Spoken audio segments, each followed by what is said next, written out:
Bonjour, bienvenue sur Bricomatos, c'est Dany.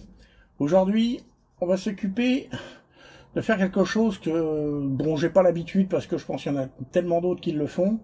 On va faire un mix entre un unboxing d'une machine Parkside et en même temps, on va l'ouvrir, on va la contrôler et on va faire tout ce que je fais d'habitude, à savoir la mise en route.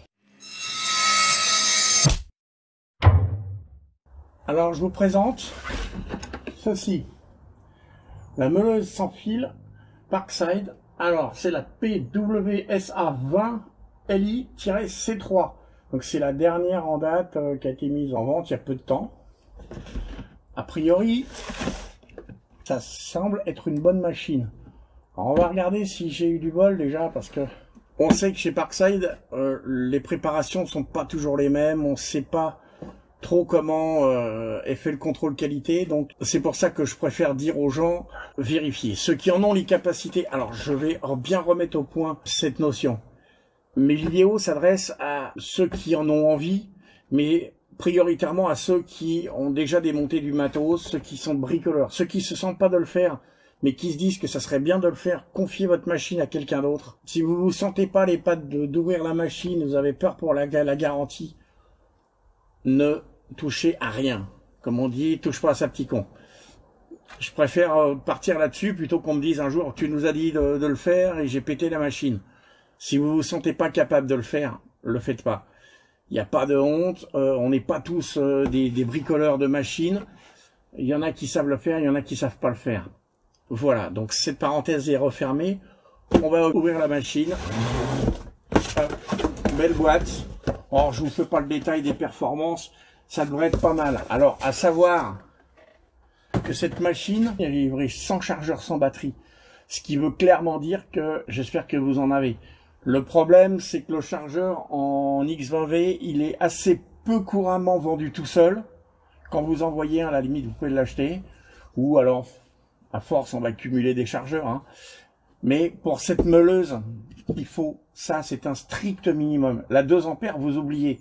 Ou alors vous avez juste un petit truc à meuler qui va vous prendre quelques secondes, mais c'est tout. C'est une machine qui est très gourmande en électricité. Elle fait vraiment partie des quelques machines X20V qui sont très gourmandes. Donc 4 ampères, c'est le strict minimum. Et déjà, c'est pas le maximum de la performance. Après, une autre petite parenthèse. Il y a des gens qui fabriquent des accus un peu modifiés qui permettent d'avoir des trucs plus puissants. Ah, attention, pour le coup, naturellement, vous oubliez tout ce qui est notion de garantie et tout sur ces choses-là. Il y en a qui font ça très bien quand même, hein, je tiens à le dire, et vous allez vous retrouver avec des accus qui vont être des bombes, dans le bon sens du terme. Mais attention, le lithium-ion, ça rigole pas, je le redis une autre fois, vous le mettez en court jus. Attention, ça peut très bien ne pas péter tout de suite, si jamais ça arrive un jour. Vous avez un choc très violent sur un accu comme ça. Le conseil que je pourrais vous donner, c'est de le mettre à l'écart. Vous le mettez pas chez vous, vous le mettez pas dans l'atelier. Si vous voulez pas qu'il prenne la merde, vous le mettez dans un sachet et vous le mettez là où il craint rien. Parce qu'il se peut, c'est le problème avec le lithium-ion, il se peut que la réaction se fasse plus tard. Un accu que vous percez, c'est instantané. Là, vous le prenez direct dans la gueule, il prend feu tout de suite. Mais un accu qui peut être choqué énormément, c'est comme si vous mettiez un coup de marteau dessus. Sur le coup, il peut ne rien se passer et la réaction va se faire après. Ça peut être plusieurs heures après. C'est pour ça que je dis attention, attention, attention. Le lithium-ion, c'est traître. Il y en a qui font n'importe quoi avec. C'est des risques à se les prendre dans la gueule. Je dis ça comme ça. Maintenant, voilà, vous commencez à me connaître. Vous savez que j'ai un langage fleuri, on va dire ça comme ça. Alors, 4 ampères pour cette machine. Hop. Ah, je vous démontre que c'est neuf, hein. Vous voyez. Hop. On l'a pas vu au-dessus. Hop, hop. On coupe le petit truc. Hop, on ouvre. Alors, est-ce qu'on a eu de la chance ou pas?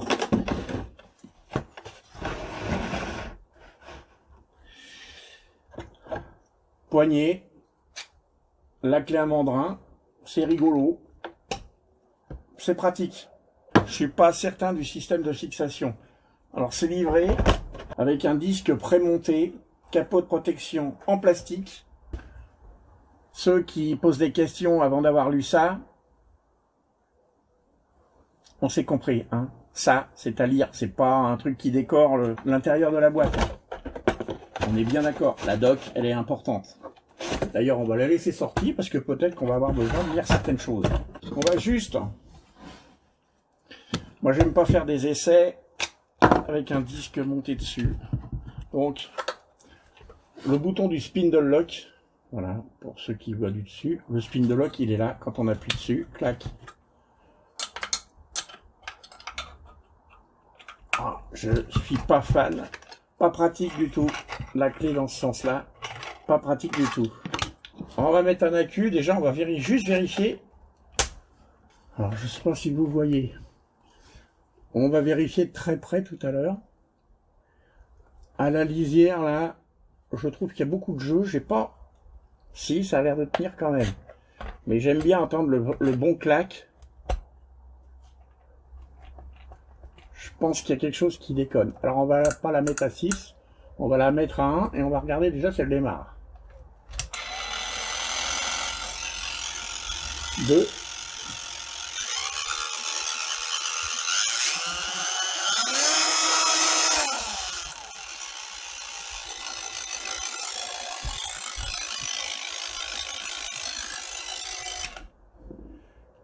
Ok, ça tourne. Bon, déjà, on n'a pas de panne flagrante. En revanche, je sais pas si vous êtes comme moi, mais j'ai entendu un bruit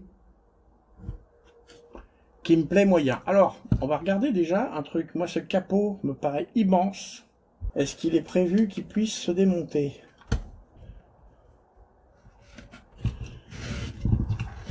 Oui, on peut le démonter comme ça. Bon, vous avez vu, je le remets.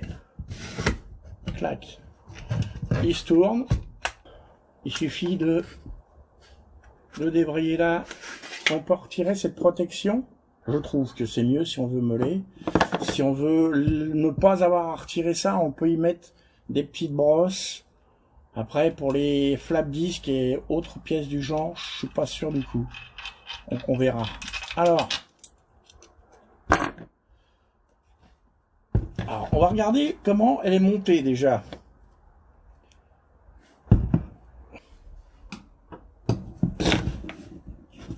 Moi, je vais retirer le capot.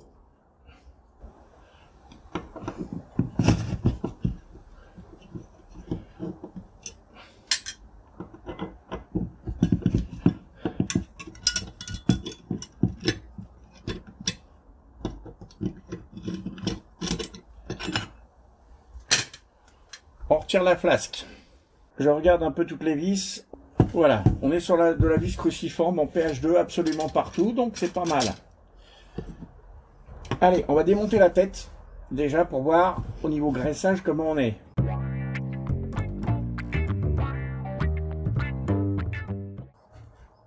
Première surprise, bonne ou pas bonne? On peut ouvrir tout doucement.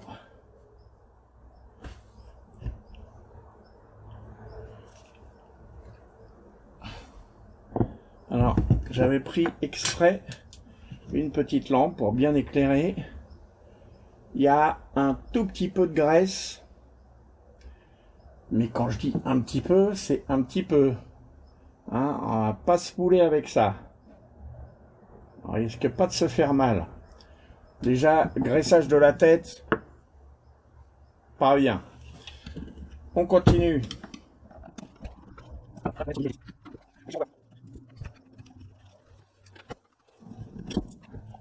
Alors,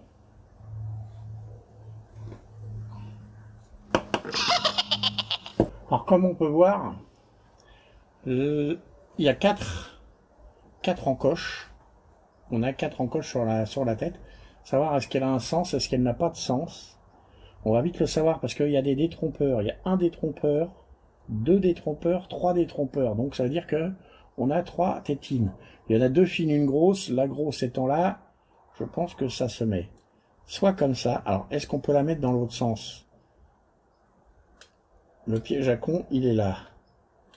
Elle se met aussi dans l'autre sens. À mon avis, c'est comme ça, parce que c'est une histoire, on le voit là, on le voit bel et bien ici, c'est une histoire de flux d'air pour la ventilation du système. Donc voilà. Alors, cette pièce-là se mettra comme ça. Je la mets là, avec ses 4 vis à l'intérieur. Ensuite, on a une petite pièce. Elle a un sens. Non, elle n'a pas l'air d'avoir de sens. Cette pièce, c'est juste un cylindre bloc pour le démarrage et pour les à-coups. Autrement, c'est pas mal. Je pense que je vais quand même l'ouvrir pour changer la graisse. Parce que celle qui est dedans m'inspire absolument pas. Ça ressemble à de la graisse graphitée. Et la graisse graphitée, ça n'aime pas les hautes vitesses. Donc, je préfère repartir sur de la graisse neuve.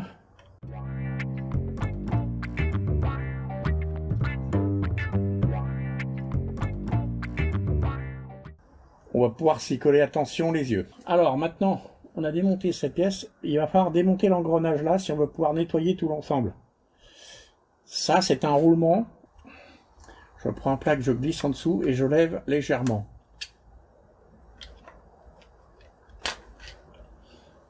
Le roulement, il vient tout seul. On est d'accord.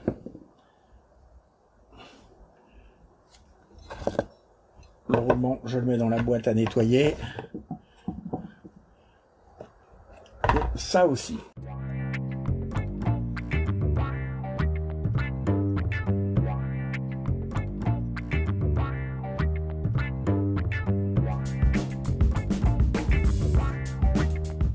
Nettoyer en frein Parkside, terrible pour nettoyer ça.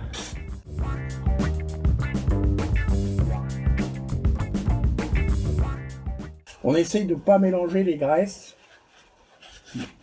Moi, je préconise de ne pas mélanger les graisses. Après, peut-être que parmi vous, il y a des grands spécialistes qui me démontreront le contraire. Je suis ouvert à l'apprentissage quant à toutes les diverses techniques. Je pense que pour le nettoyage, il faudra que je me munisse de gasoil ou de quelque chose d'approchant, ça sera mieux. Ou de l'essence. Parce que le nettoyer en frein, ça va partir très vite. Alors il y a ça aussi qui est très bien, ça le WD-40.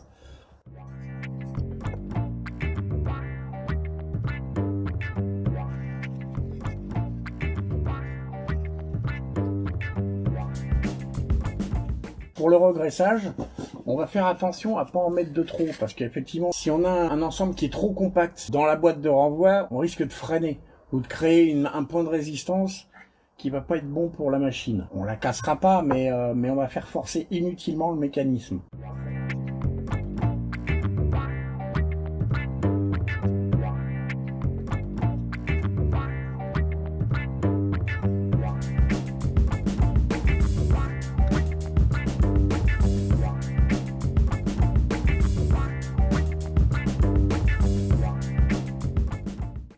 Alors effectivement, on a un circlips là. On peut le démonter et nettoyer ça vachement mieux que ça. J'essaye de vérifier si on n'a pas de bavure ici. Là. Ça me semble très bien en tout cas. Niveau finition, on est pas mal du tout. Donc, cette pièce-là. Cette pièce-là. Alors...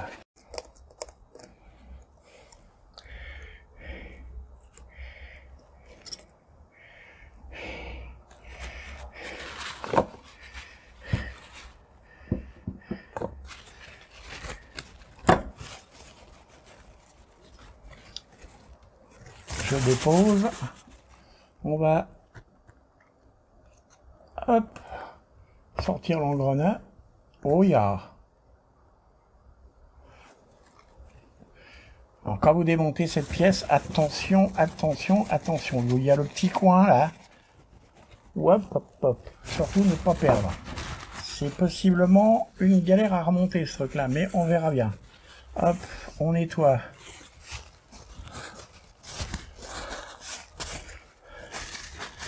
La graisse pas silicone, la graisse silicone c'est pour la plomberie, hein. On met pas ça. La graisse universelle au lithium, c'est exactement ça qu'il faut pour ce genre de truc. C'est pas noir normalement. Alors il y a peut-être, je peux me tromper, hein. Mais pour l'instant j'en ai pas vu de noir. Par contre, celle que j'ai vue noire, très souvent, c'est la graisse graphitée. Ce qui est normal, il y a du graphite. Et le graphite, c'est noir. Je ferai bien un essai. Il s'agirait de voir si, sans la mécanique avant, on a un bruit moteur qui est correct. Alors on va rester sur 1.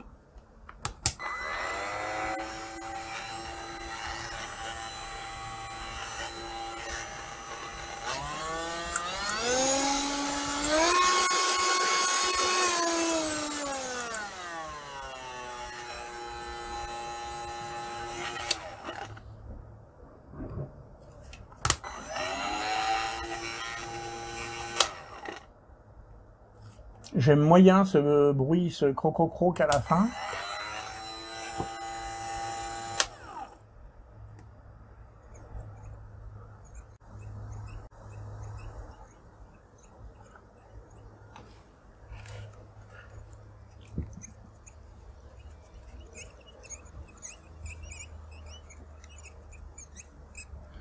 Alors ces petits couinements, je ne sais pas si vous les auriez entendus. Ça m'inspire moyennement. Ça m'inspire très moyennement. Alors, de ce que j'ai pu comprendre à la démonte, on va pouvoir remonter la tête, graisser la tête. Alors, vu la quantité de graisse nécessaire, je crois qu'on va y aller directement au pot. Alors, pour ceux qui n'auraient pas vu dans les précédentes vidéos, graisse universelle au lithium. Après, pour les petits graissages plus fins, la solution dont j'avais parlé dans une autre vidéo aussi, grâce à un ami qui me l'a ramené, voilà, une seringue classique. J'ai un petit peu agrandi le trou de la tétine au bout parce que c'était un peu fin. Et ça, par contre, quand on est sur une boîte, sur une perceuse par exemple, et qu'on a la boîte avec tous les petits engrenages, là, faut y aller avec ça. C'est beaucoup plus pratique. On va repartir là-dessus. J'ai un peu pris l'habitude d'utiliser mes doigts. Je vous vois arriver, je vous vois arriver, je vous vois arriver. Pour le graissage. On en met un peu en dessous parce que il va y avoir utilité. Il faut que...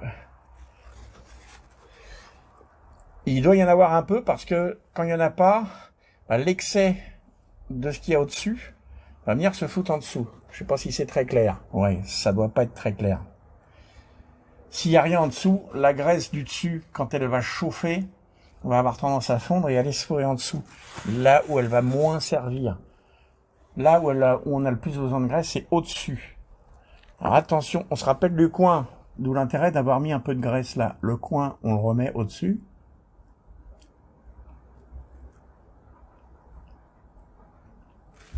Comme ça.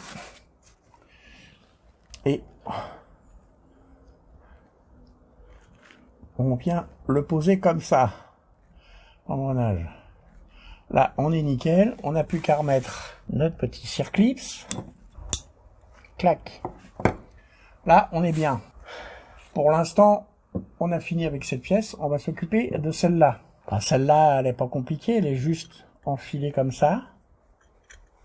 On va mettre dans le fond du trou un petit coup de graisse. Regarde, elle est un peu dure. Voilà. Attention à ne pas mettre trop de graisse à cet endroit-là, parce que sinon, ça rentre pas. Clac. La pièce est graissée. Si on met la truc sur le dessus, le filetage classique, on va dire, donc ce filetage-là, va à gauche. Pour ça, hop, on repart là. Merci les tournevis magnétiques Parkside. Je suis pas sponsorisé, si jamais il y en a qui se demandent un jour. L'autre vis. En y allant doucement au niveau du moyeu, là, on va juste se contenter de mettre un tout petit poil de graisse. Oh là! Bon, là, il y en a un peu de trop, donc. Hop. Voilà. Je préfère y aller comme ça. Ça permet de... Au moins, j'ai fait tout le tour. Et là, maintenant, on va y aller au doigt. Faut y aller, là. Faut pas rachetouiller.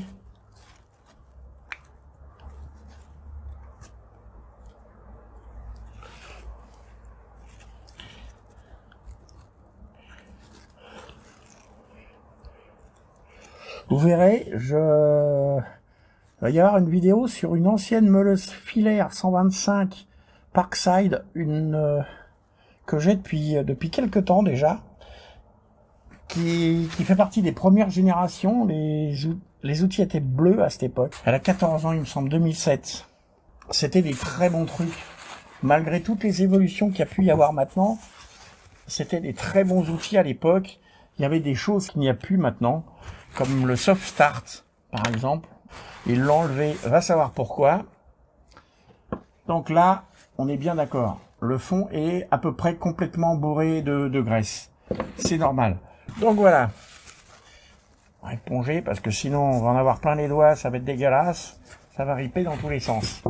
Hop, on remonte la boîte. Bon, non, on est bon.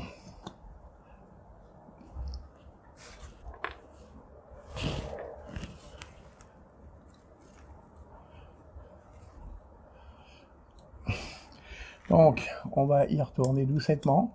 Et là, de toute façon, on va la refermer en croix. On va la refermer en croix, donc on y va doucement. Tac, je me mets juste en appui. Hop.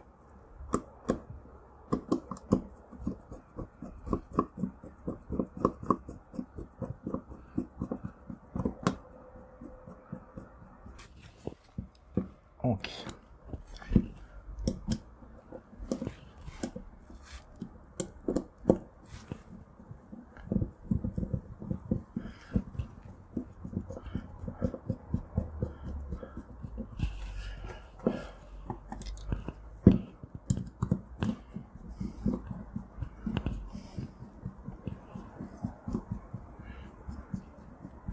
Moi, je suis un adepte du serrage à la main parce que j'ai toujours peur de forcer en croix.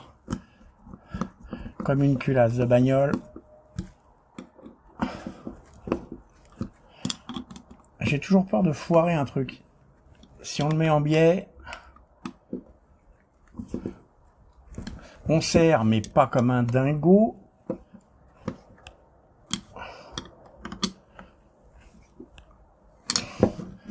Ouais, je serre jusqu'à ce que j'ai les mains qui glissent sur l'outil. Après, je force plus. Après, on va bien nettoyer la tête. S'assurer qu'on a remonté ça comme il faut. Oh oui, ça tourne. Ça tourne, ça tourne. Ok. Le petit cylinder block. On aura notre pièce qui va venir. Donc, comme on se rappelle, cette partie-là vient là. Hop. Bon, la tête est remontée. On va commencer à regarder le corps. Il n'y a plus besoin de grosse graisse. On referme le pot. Hop. On va regarder côté moteur. Alors déjà, moi, il y a un truc qui me plaît pas. Niveau carrosserie. Des fois, faut... Alors, très souvent... On va pas dire très souvent, on va pas être médisant. Des fois, avec Parkside, il faut jouer...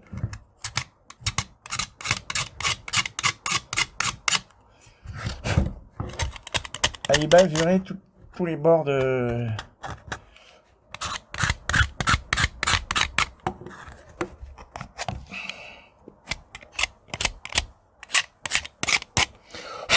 Chacun sa méthode, hein. Il y en a qui vont au papier de verre, au couteau.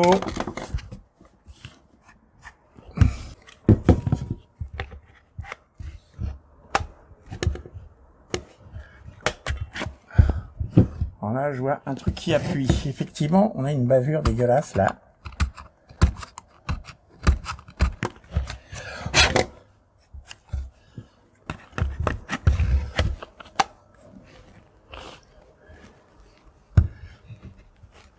Bon, on retient bien le truc, donc on va se contenter de la faire. Le restant a l'air franchement pas mal.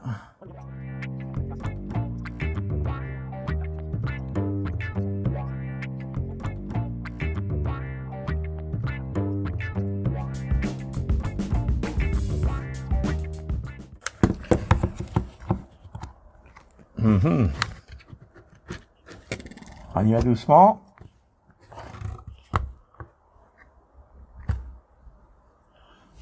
Pas mal. C'est proprement ajusté. Je suis assez content du truc. Bon alors. Oh, il y a par contre un truc qui... Oh là là là. Tiens, super. Je sais pas ce que c'est que ça, mais ça, déjà, c'est de la merde.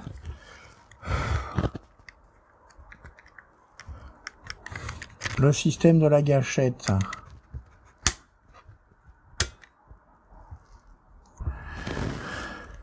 Alors, si certains se posent la question, on va regarder tout de suite. Alors, le moteur, c'est un RS 897. RS 897. Je répète, en 20 volts, c'est un Speedmaster Parkside. Quand je vois ce type, c'est un palier. Il faut qu'il soit extrêmement bien lubrifié. Un palier qui est mal graissé, vous êtes tranquille, ça va mal se finir. Pour huiler les paliers, moi j'ai trouvé une solution qui est pas mal. C'est ça, vendu aussi par Lidl. C'est du lubrifiant, c'est marqué résistant aux hautes températures et au frottement et à la pression. Donc sur ce cas de figure, on est pas mal, même si sur la jolie petite photo, ils ont mis des pignons de vélo. Je peux vous garantir que pour ça, ça marche bien. Alors on va y aller doucement. Elle n'a jamais servi, donc j'y vais mollo. Hop, on va y aller un peu. Hop, on fait tournicoter. Un peu.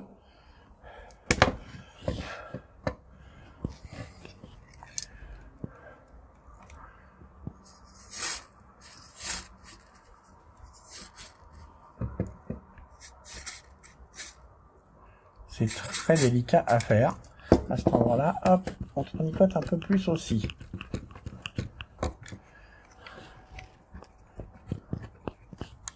Donc là, on a... Hop, j'enlève la bombe. Je m'en mets. Là, les ergots, c'est fait pour aller dans cette place-là. Donc, de toute façon, on ne peut pas trop se gourer. Hop, clac.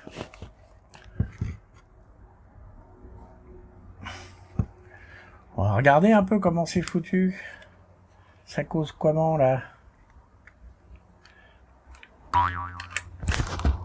Ouais, magnifique.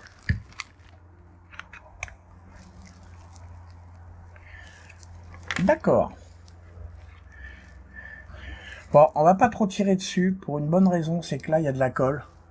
On va y foutre la paix. Alors, on a le petit ressort, là, de rappel de la gâchette. Ah, je sens que celui-là, il va nous amuser. Ou pas. Hop, ça se met là, ça vient là. Clac, ça se met là, c'est parfait. Hop. Bon, ça paraît pas mal. On va remonter doucement. Hein, quand c'est... Voilà, vous pouvez vérifier si vous n'avez pas de bavure, si vous n'avez pas de disjointement. Vous voyez là, la finition sur le truc, c'est très... Moi, je trouve ça assez moyen. Maintenant, je suis peut-être trop exigeant pour le prix.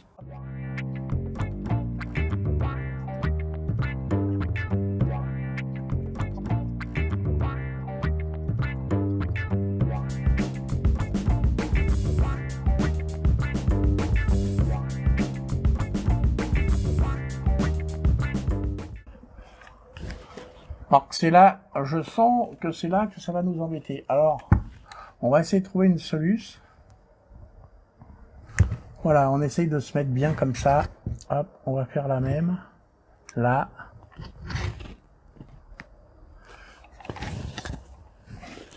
Et si on a été bon, ça se met tout seul. C'est un peu le coup de bol, hein. Du premier coup là, et le soleil qui refait son apparition. Ah, oh c'est mignon ça. Non, c'est bon. Alors, hop, la taille du dessous de tournevis. effectivement, cette vis-là, elle a l'air... On serre, mais sans bourriner. Comme on a fait celle-là, on va aller faire l'autre en croix, là, de ce côté-là. Toc. On y va doucement. Toc, on est en contact. On serre doucement. Inutile, complètement inutile de forcer comme un dingue. À part prendre le risque d'esquinter le plastoc. Parce que, vu le prix qu'on achète ces machines, je rêve pas à une qualité de plastique extraordinaire. C'est pas non plus du très bas de gamme. Mais on a des plastiques qui coûtent le prix qui est vendu la machine. Faut pas rêver. Donc là, pour l'instant, on est remonté. On va remettre une batterie et on va voir si elle cause. Et quelle chanson elle nous cause.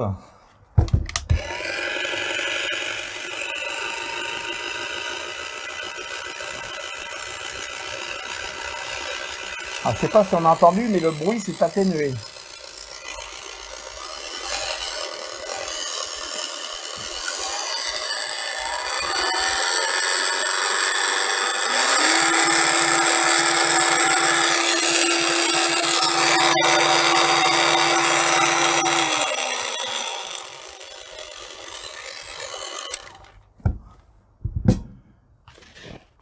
Reste plus qu'à remonter le capot.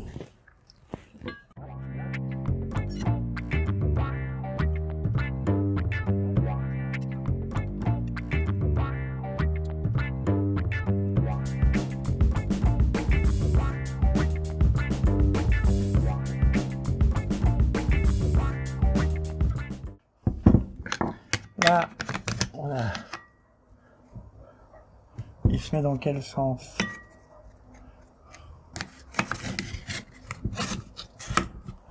Voilà.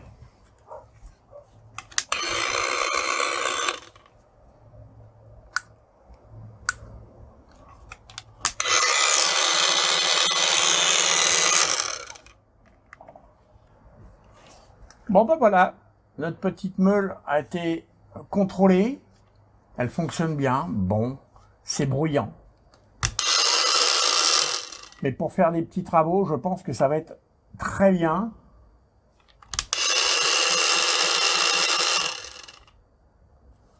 On n'a plus ces bruits qui étaient bizarres. Je suis assez content quand même. Faut avouer que pour 35 €, qu'est-ce que vous voulez avoir? Franchement, on a un bel outil, c'est du sans fil. Pour ce prix-là, on peut difficilement exiger plus. Cette vidéo s'achève là-dessus.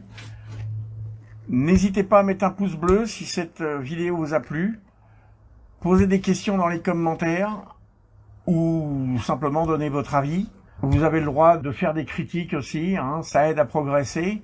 J'en suis qu'au début dans mes vidéos. Abonnez-vous pour ceux qui ne l'ont pas encore fait.